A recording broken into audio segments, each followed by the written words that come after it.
Mateo capítulo 3, ¿están listos? Mateo capítulo 3. Vamos a comenzar. Pequeño resumen, Mateo 2. Vimos que Jesús, hola, vimos que Jesús fue visitado por unas especies de astrólogos, magos. Hay gente que se pone nerviosa con esos términos, pero simplemente son palabras que tratan de explicar qué tipo de personas podían descifrar que iban a ser un rey, y no cualquier tipo de rey, sino uno que era digno de ser adorado por las estrellas. No se sabe, la Biblia en muchos pasajes, como van a darse cuenta en estos estudios, es muy ambigua. El caso es que llegaron, aparentemente, no es como en la escena que ponemos en los pesebres, de Jesús bebecito recién nacido y los Reyes Magos llegando ahí, sino que fue tiempo después. Por lo menos un año, año y medio, hasta 2 años, porque esa fue la edad que Herodes averiguó y comenzó a matar niños buscando matar a Jesús. Entonces vimos que ellos tuvieron que irse a Egipto, y una de las herramientas que estamos desarrollando en esta lectura de Mateo y de la Biblia es ver qué tipo de herramientas trae Mateo como autor a estas lecturas. Una de las herramientas más comunes que trae Mateo es que en este caso nos va a comparar a Jesús con Moisés. Entonces Moisés estaba afuera de Egipto, y cuando murió quien lo quería matar, volvió a Egipto. Ahora Jesús está en Egipto y las mismas palabras le son dichas. Murieron quienes querían matar al niño y ahora él vuelve a Israel. Este capítulo es súper importante porque hay algo muy sutil que Mateo va a estar haciendo en la comparación con Moisés. Entonces vamos a comenzar. Vamos a comenzar con la descripción de Juan el Bautista. ¿Están listos? Predicaciones de Juan el Bautista, dice mi título. Estos títulos, si usted lo tiene en su Biblia, no están en el original. Estos títulos están en las versiones de la Biblia, pero el original no los tiene. Capítulo 3, versículo 1 de Mateo. En aquellos días vino Juan el Bautista predicando en el desierto de Judea y diciendo: arrepentíos, porque el reino de los cielos se ha acercado. Pues este es aquel de quien habló el profeta Isaías cuando dijo, y aquí comenzamos otra vez con las escrituras del Antiguo Testamento siendo citadas: voz que clama en el desierto, preparad el camino del Señor, enderezad sus sendas. Si usted quiere buscar, o si su Biblia tiene una referencia, le va a mostrar que eso está en Isaías 40. Isaías 40 es una profecía de que va a venir Dios a gobernar. Dios mismo va a ser rey, y en ese momento se van a quitar todos los obstáculos. Todos los obstáculos que haya se van a quitar. Entonces aparece este personaje de Juan el Bautista. Si leemos Lucas, vamos a saber un poquito más de su historia, que la idea de los evangelios leerlos y compararlos. Pero en este momento lo único que sabemos es que esta persona, así como Jesús, viene a cumplir algo que fue profetizado. Ahora, recordemos lo de las profecías. No es que los profetas tuvieran una visión en su cabeza casi siempre, sino la mayoría de las veces era que tomaban textos del Antiguo Testamento y los comparaban con lo que estaba sucediendo ahora. Ahora, versículo 4. Y Juan estaba vestido de pelo de camello y tenía un cinto de cuero alrededor de sus lomos en la cintura, y su comida era langostas y miel silvestre. Langostas son unos insectos, alguno podría confundirlo con el animal de mar, pero era como que comía bichos, era muy raro. O sea, se vestía raro, comía raro, hablaba raro. Era un personaje bastante, ¿cómo llamarlo?, controversial, bastante exótico, pero la gente lo quería mucho y lo respetaba mucho. Y mira lo que dice el versículo 5. Y salía a él Jerusalén, porque él no entraba a la ciudad, y toda Judea y toda la provincia de alrededor del Jordán. O sea, nótese el alcance de la magnitud del ministerio de Juan el Bautista. Y eran bautizados por él en el Jordán, confesando sus pecados. Al ver él que muchos de los fariseos y de los saduceos venían a su bautismo, les decía: generación de víboras, ¿quién os enseñó a huir de la ira venidera? Haced pues frutos dignos de arrepentimiento, y no penséis dentro de vosotros mismos: a Abraham tenemos como padre, porque yo os digo que Dios puede levantar hijos a Abraham aún de estas piedras. Ahora, ¿qué está sucediendo acá? Juan el Bautista es tan famoso que las personas están llegando de todas partes a bautizarse. Y el bautismo, como les he contado, hay personas acá viendo estos en vivos, católicas, otras cristianas. El bautismo es un ritual que nos enseñaron desde pequeños. Algunos, como es mi caso, nos bautizaron de bebecitos. A mí me bautizaron de bebé. Los que somos cristianos nos bautizamos de adultos. Lo interesante es que hay un elemento que se ha perdido en todos estos bautizos, católico, cristiano, y es que ellos confesaban públicamente sus pecados. ¿Por qué? Y es una de las cosas que quiero que hagamos en estas lecturas de la Biblia. Y es que sepamos de dónde vienen nuestros rituales y qué significan. Que los rituales en sí no están mal, pero lo importante es entender qué significa el ritual del bautismo. ¿Por qué confesaban sus pecados? Porque el bautismo, de hecho la palabra bautizo, es ser sumergido. Entonces, cuando tú te sumerges en el agua, estás simbolizando que mueres a tu antigua manera de vivir y sales a una manera de vivir nueva. Ojo lo importante de esto es antes de que Jesús comience su ministerio. Y la profecía de Isaías dice que viene alguien a preparar el camino. Qué interesante que relacionamos generalmente a Jesús viniendo a ser la fuente de nuestro cambio. Y en muchos de los relatos del Evangelio lo que nos dice es no, comiencen a cambiar porque viene Jesús, porque viene Dios. ¿No les parece interesante esto? Que aparentemente el llamado al arrepentimiento debe ser de las primeras cosas que se habla cuando se va a presentar a Jesús como rey. Y no solo de las primeras cosas, sino que es aparentemente un requisito para que Dios pueda gobernar en nuestras vidas. Hoy en día esto se ha perdido muchísimo. Y los bautizos, ya sea que te bauticen de bebé o de pronto en las diferentes denominaciones cristianas, muchas veces no se hace suficiente énfasis en el arrepentimiento, que es súper importante en el mensaje bíblico. Ahora aparecen dos grupos de personajes muy, muy importantes. Los saduceos y los fariseos, los enemigos número uno de Jesús. Es un grupo religioso, son personas, piense más como en un lobby político hoy en día, personas con una influencia muy fuerte políticamente, muy adinerados. Y ellos vienen porque se puso de moda, vamos a tal iglesia a hacer tal ritual. Pero Juan, viendo sus intenciones, mire lo que les dice. Habla muy fuerte y eran personas muy respetadas. Les dice, generación de víboras. ¿Por qué lo llama víboras? Una de las imágenes más recurrentes en la Biblia palabral del enemigo espiritual principal de los hombres es una serpiente. Generación de víboras. Y después les hace una pregunta interesante. ¿Quién les enseñó a huir de la ira venidera? ¿De qué ira está hablando? Está hablando de la ira de Dios. Malaquías habla mucho sobre esto. Esto es otro de los aspectos de la Biblia que no nos gustan. Porque la Biblia sí habla de una ira que va a venir. Que va a llegar un momento en el cual Dios nos va a pedir cuentas por nuestras acciones. Y si cada uno de nosotros conoce nuestra vida, dice, pues debería darnos un temor santo, ¿no? Entonces lo que él dice es, no crean que por venir a hacer este teatro aquí, ya por eso van a poder huir de las consecuencias, porque los fariseos eran expertos en hacer rituales, pero solamente de dientes para afuera.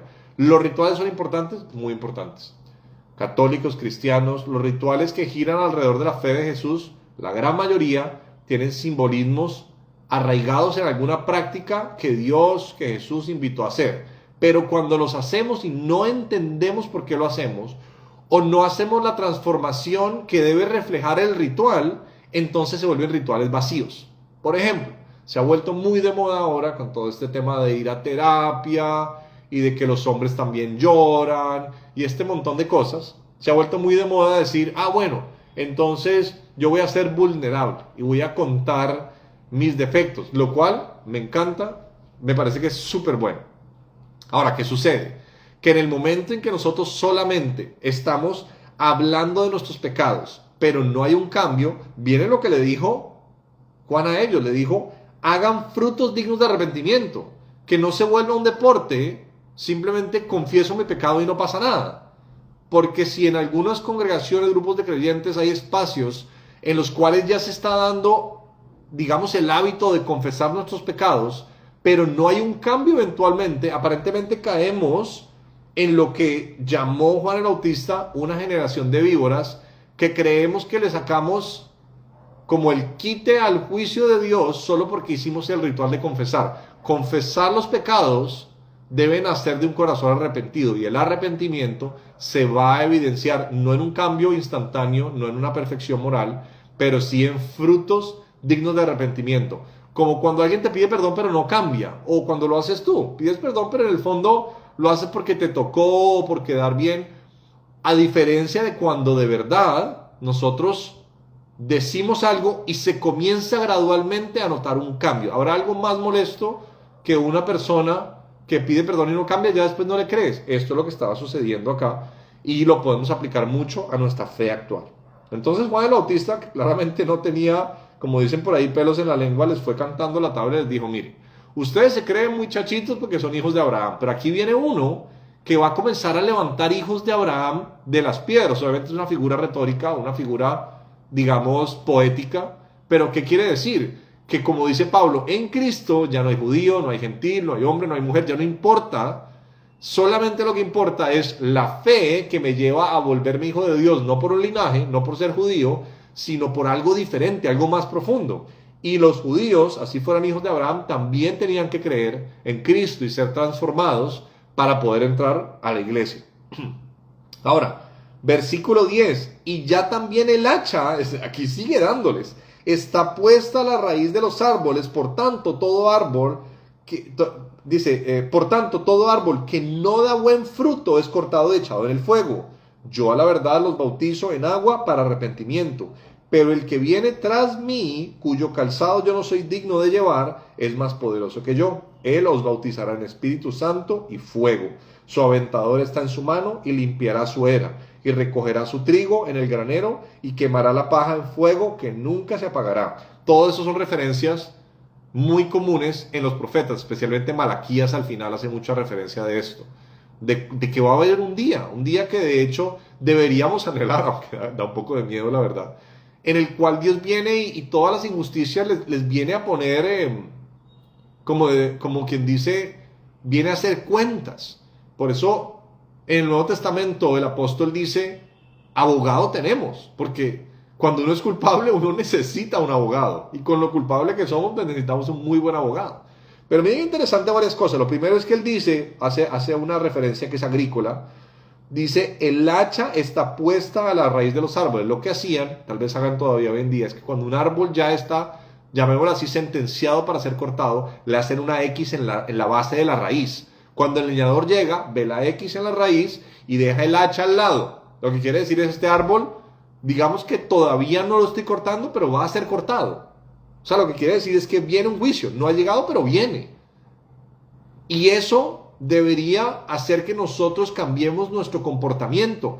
No porque Jesús sea el que me ayude a cambiar el comportamiento, sino porque yo sé que si Dios va a gobernar, yo tengo que estar alineado con su mandato. ¿Se da cuenta como hoy en día, y hablo un poquito más, tal vez los cristianos hemos fallado más en esto, en aras de querer atraer nuevos creyentes, hemos diluido este mensaje de arrepentimiento y este tipo de mensajes que alguien podría considerar un poco condenadores, a decirle a la gente: mira, acércate, Dios te ama, no pasa nada,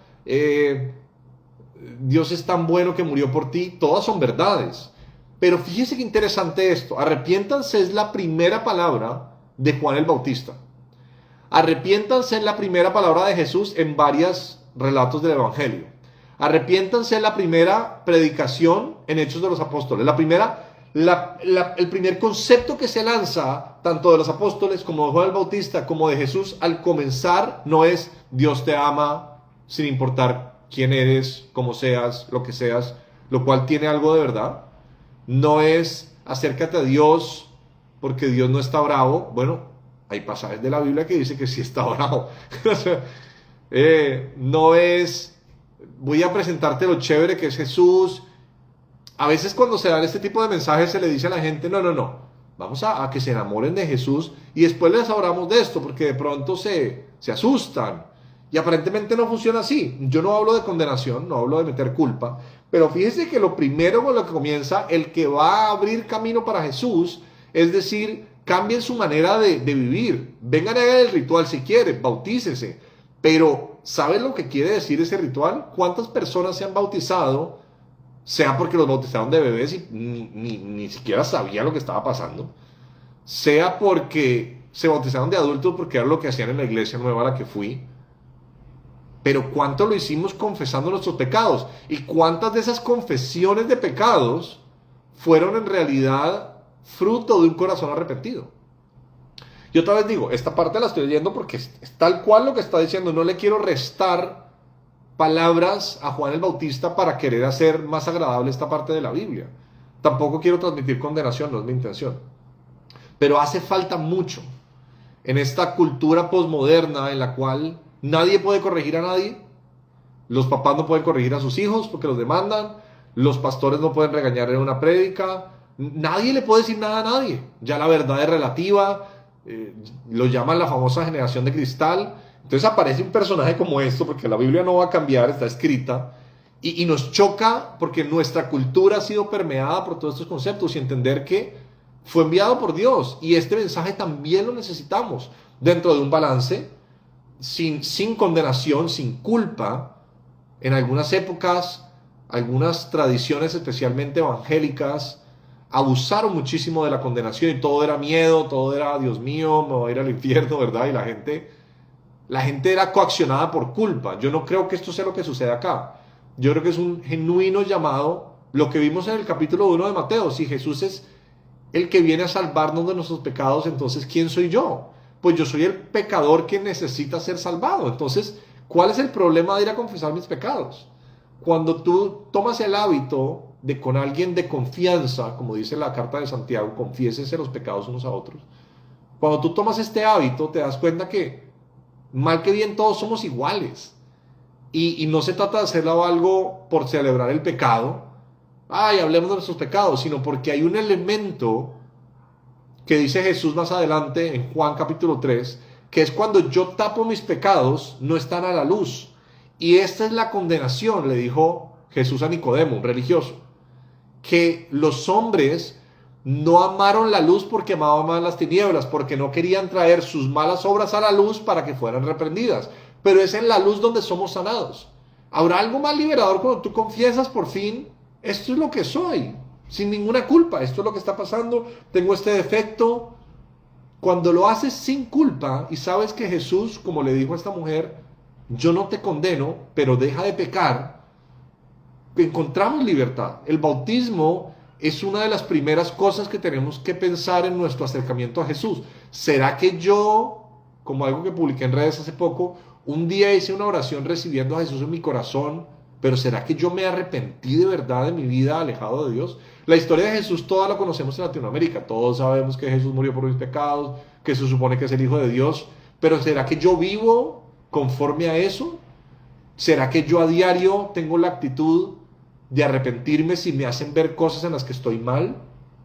Yo les soy muy honesto, en mi caso es un hábito más bien reciente. En una época me creía que me las sabía todas y no era una persona que practicara el arrepentimiento, porque esto no es algo de una sola vez, esto es algo continuo. Esto es algo que permite que haya un camino para que Dios entre en nuestra vida y gobierne. Ok, entonces avanzamos. Versículo 13, lo más probable es que su Biblia tenga un subtítulo ahí y dice el bautismo de Jesús. Entonces viene este personaje, presenta a Jesús, dice, viene uno nuevo, yo los bautizo en agua para arrepentimiento, pero el que viene, mire que tiene dos bautizos, es muy interesante.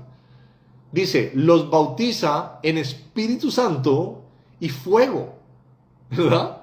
Hay algunas versiones o algunas de las vistas o los evangelios que se enfocan mucho en el bautismo del Espíritu Santo. Pero ¿qué es esto del bautismo en fuego? El bautismo del Espíritu Santo lo vamos a ver más adelante cuando leamos la segunda parte del Evangelio de Lucas, que se llama Hechos de los Apóstoles, y es el famoso día de Pentecostés, donde reciben el Espíritu Santo.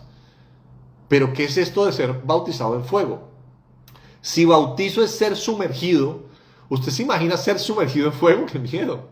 El fuego en la Biblia es una imagen de lo que purifica, de lo que te quita todo lo que a ti y a mí, lo que nos quita lo que no nos sirve. Y de hecho varios autores de la Biblia dicen que Dios es fuego consumidor. O sea que ser bautizado en fuego es ser bautizado en una de las naturalezas de Dios o una de las características de Dios que nos quita todo lo que no es verdadero, todo lo que no es puro, todo lo que no es eterno. O sea, Jesús viene a quitarnos todas las arandelas, todas las máscaras, todas las hojas, todas las cosas que no nos permiten dar fruto. Es intimidante, pero es súper importante porque es parte clave de su ministerio. Entonces, aparece Juan versículo 13 y dice que Jesús vino de Galilea a Juan para ser bautizado por él. Y Juan obviamente le dice no. Dice, se le oponía diciendo, yo necesito ser bautizado por ti y tú vienes a mí. Totalmente honesta y normal la respuesta, o sea, es lo más lógico. Imagínate que tú estés bautizando, no sé, en una iglesia, en una piscina, en el mar, y venga Jesús, ven, bautízame tú. Obviamente que no. Porque así fuera un profeta, él sabía, este es el Mesías, yo no lo puedo bautizar. Y es interesante lo que dice Jesús, dice, pero Jesús le respondió, versículo 15, deja ahora porque así conviene que cumplamos toda justicia. Esto es un término que lo que quiere decir es que Jesús venía a cumplir algo que debía suceder. Muchas de las cosas que Jesús hizo eran cosas que debían suceder, que un hombre tenía que nacer de una mujer, vivir una vida intachable, cumplir los mandamientos de Dios, pero este hombre también tenía que vivir los demás pasos que tenía que vivir el pueblo de Israel. Ahora, interesante, ojo a esto.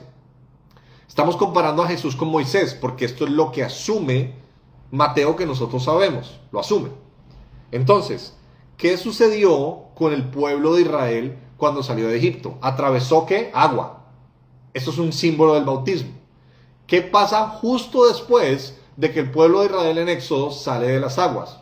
Cuando se parte el mar rojo. Están 40 años en el desierto. Entonces, bautizo desierto.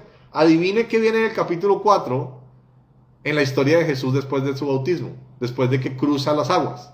40 días en el desierto. ¿Por qué?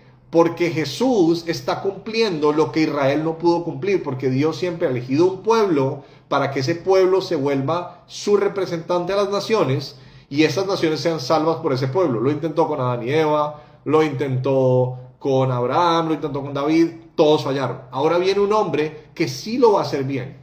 Y los 40 días, ya que literalmente han sido 40 días, lo importante es que son un símbolo para que uno compare y diga, ah, ya entendí.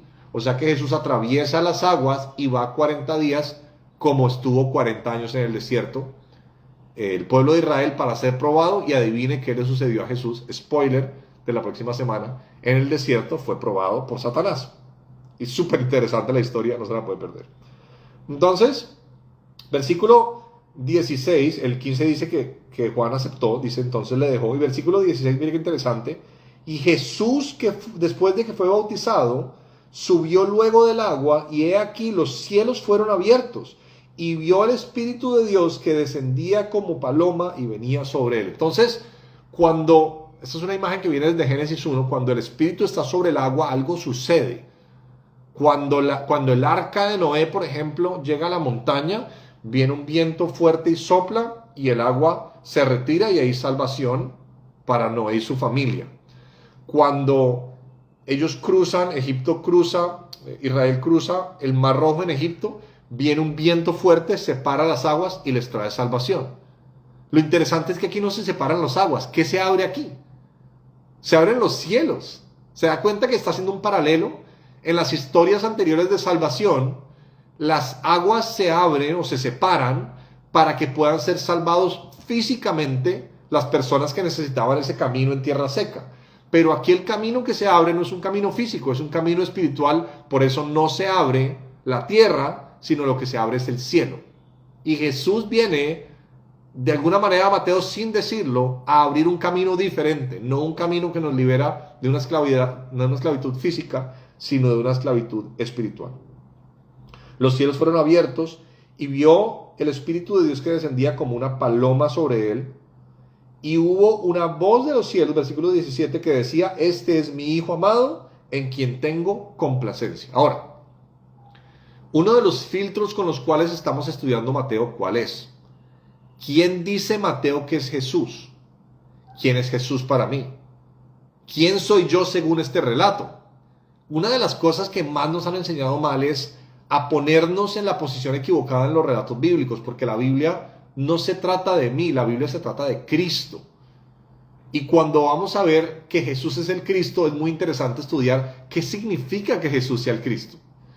Entonces, en este pasaje, Mateo primero nos dijo que él cree que es el Cristo, que es el nuevo David, que unos magos astrólogos dicen que es el nuevo rey que hay que adorar, que para Herodes era un posible candidato a quitarle el poder y había que matarlo, que para Juan el Bautista es ese del cual habló Isaías, y para el Padre ahora define quién es Jesús, es su Hijo amado.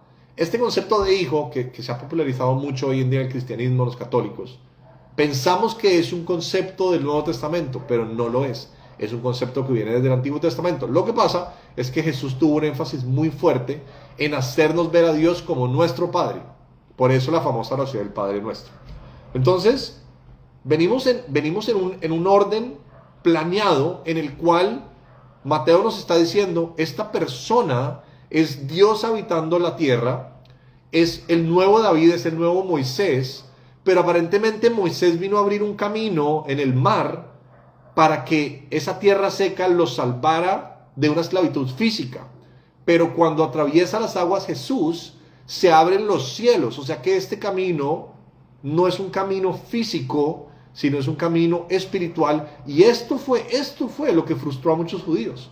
Ellos obviamente esperaban un líder político que les quitara Roma de encima. Y cuando Jesús comienza a reclutar pescadores y se reúne con viudas y se comienza a sanar cojitos por ahí, ¿dónde está el Mesías? ¿Dónde está el ejército? ¿Dónde está el presidente que invade otro país y saca al gobernante malo? Para hablar un poquito de la política actual. Que a veces anhelamos ese tipo de salvación, una salvación física, sí, pero Jesús viene a ofrecer una salvación diferente. Cuando se abren los cielos, quiere decir que ahora un camino, que Él es el camino, que se está abriendo, viene, pero qué interesante que la premisa es, antes de que este bautismo se dé y antes de que este camino se abra, hay un elemento que está muy diluido hoy en día en la iglesia, en nuestras comunidades, en todo lo que nosotros estamos haciendo, y es el arrepentimiento. Cuando Juan el Bautista dice en los versículos de arriba, generación de víboras, ¿quién les enseñó a huir de la ira venidera?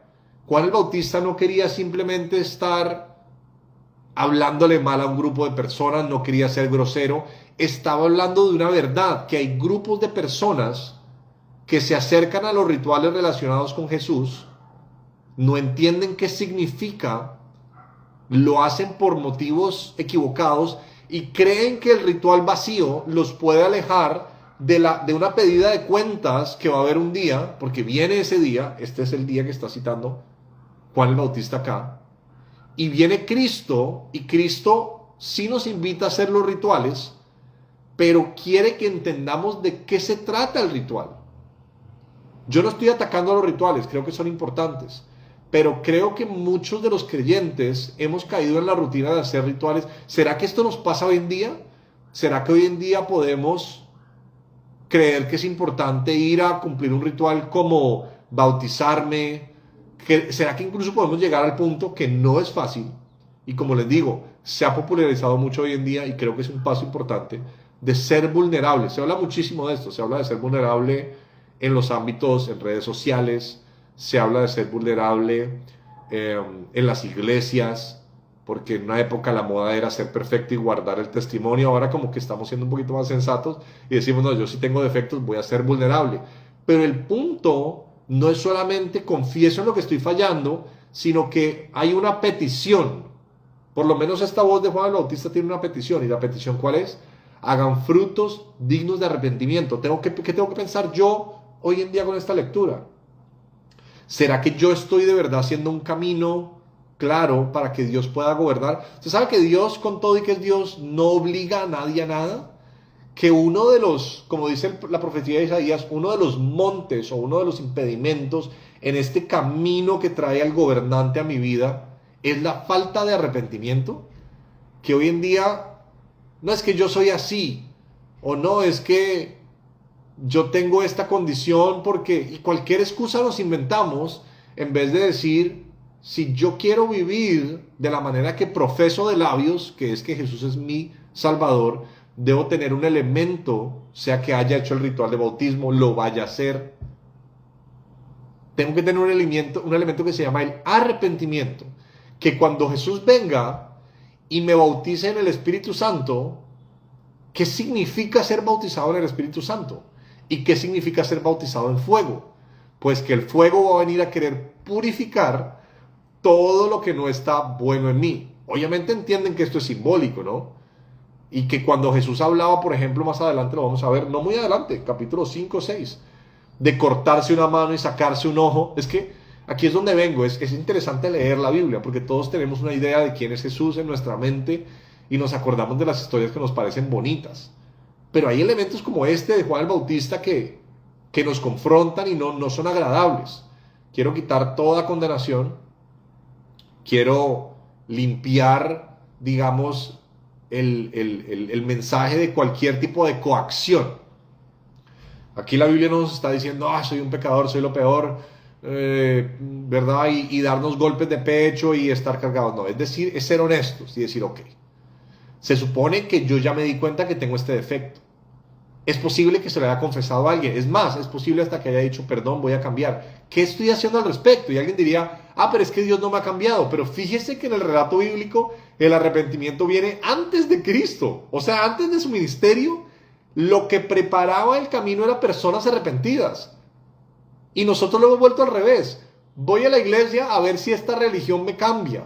O a ver si el día que este pastor que es súper ungido ora por mí, yo cambio. No funciona así. Comienza a cambiar porque yo vengo a gobernar y yo solamente puedo gobernar, como decía Jesús a los fariseos, solamente los que están enfermos necesitan doctor. Entonces solamente podemos recibir a Jesús, aprovechar lo que sea nuestro Salvador, si nosotros tenemos el hábito práctico de la confesión de pecados seguida por frutos dignos de arrepentimiento. Siempre comparo esto con el ejercicio, no sé cuánto les gusta hacer ejercicio. Hoy, por ejemplo, me tocaba día de pierna y los días de pierna son horribles a los que hacen ejercicio. No quería ir, pero igual fui. Y cuando tú comienzas a hacer ejercicio, que es muy desagradecido, tú comienzas poco a poco a cambiar, poco a poco, ¿no? Y se te comienza a notar hasta que un día alguien te dice, hey, se te nota.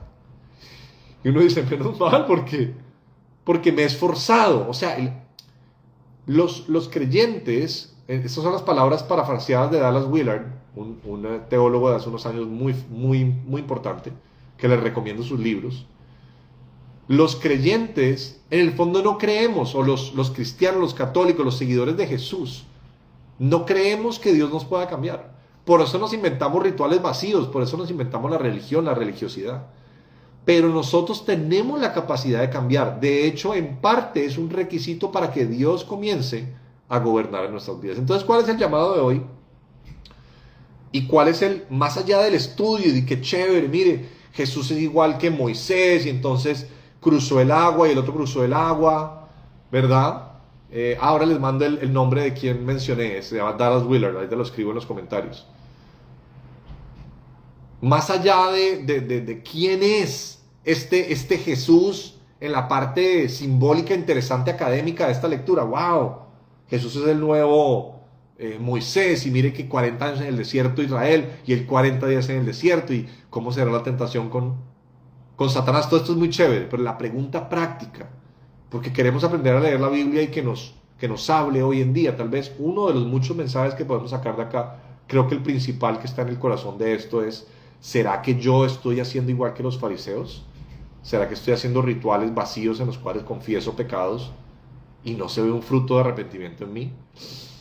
Bueno, listo, voy a tener una culpa santa o voy a tener una tristeza según el Espíritu Santo, que lo que dice Pablo que es para arrepentirme. No voy a tener culpa mala, no voy a condenarme, pero sí voy a decir voy a cambiar, me voy a esforzar. Y por lo menos Mateo dice que no solo es posible, sino es necesario para que entonces Dios traiga a su Cristo y comience a ser el que gobierna en nuestras vidas, que venga el reino de Dios a nuestra vida. Entonces quiero terminar orando y animándolos a que cada una de estas lecturas vayamos haciendo un viaje, usted después lo repase, busque las referencias, no solo aprenda de lo que yo dije, sino que volvamos este hábito de lectura a un hábito que permita que el Espíritu Santo nos hable a cada uno y tengamos la introspección para comenzar a ser transformados por su poder y por su palabra. Padre, gracias por tu palabra. Gracias porque creemos que no hay condenación, pero sí hay una confrontación. Que si tú eres un doctor y nosotros hay áreas en las cuales estamos en necesidad de un chequeo, de revisar, tú nos estás diciendo hoy a cada uno, la voz del Espíritu Santo es clara, pero no trae condenación. Esto tienes que cambiar. Quitemos la mentira y sepamos que sí podemos cambiar, que de hecho necesitamos hacer frutos, que comience así sea lento, pero hay un proceso de cambio para que Jesús pueda venir, quitar esos obstáculos y que Él sea el que gobierne mi vida. Rompamos las mentiras de la religión hoy, que no es el ritual el que me salva, sino que el ritual es una evidencia de que yo estoy comenzando a ponerme en la situación en la cual puedo ser rescatado. Y te damos gracias, Señor, porque tu palabra, leída en comunidad, es algo que poco a poco nos va iluminando a tu verdad y tu verdad nos hace libre. En tu nombre, Señor, gracias. Amén. Bueno, muchachos, gracias. Los bendigo.